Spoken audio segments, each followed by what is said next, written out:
Muscle stiffness, spasticity বা পক্ষাঘাতগ্রস্ততা, এসব অবস্থায় কোন থেরাপিগুলো আসলে বেশি কাজে লাগে? হ্যাঁ, ধন্যবাদ। আসলে প্যারালাইসিসের ক্ষেত্রে আমরা দুই ধরনের প্যারালাইসিসের কথা বলি। একটা হলো আমরা বলি ফ্ল্যাসিড প্যারালাইসিস, যেটা একেবারেই হাত পায়ের শক্তি থাকে না, তার নাড়ানোর কোনো অ্যাবিলিটি থাকে না। আরেক ধরনের প্যারালাইসিস হয় যেটা শক্ত হয়ে যায়, মাসেল স্পাস্টিসিটি ডেভেলপ করে, স্পাজম হয়, যে মনে করেন যে হাতটা এরকম বাঁকা হয়ে গেছে, শক্ত হয়ে আছে, আর মুভ করা যাচ্ছে না।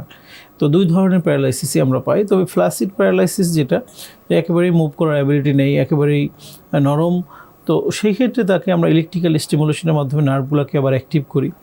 তো এক্ষেত্রে আমাদের আসলে ইলেকট্রিক্যাল একটা ট্রিটমেন্ট রয়েছে, ইলেকট্রোথেরাপি আমরা বলি, যেটা ফ্ল্যাসিড প্যারালাইসিসের জন্য এক ধরনের আমরা ইলেকট্রোথেরাপি ইউজ করি, আবার যেটা স্পাস্টিসিটি ডেভেলপ করে সেটাকে রিকভার করার জন্য আমরা আরেক ধরনের ট্রিটমেন্ট ইউজ করি। তো এটা আসলে একটা ফিজিওথেরাপি বিশেষজ্ঞ রোগীটাকে অ্যাসেসমেন্ট করে তার জন্য কোনটা অ্যাপ্রোপ্রিয়েট সেটা আমরা প্রেসক্রাইব করে থাকি, বা সেই ট্রিটমেন্ট আমরা ইমপ্লিমেন্টেশন করে থাকি।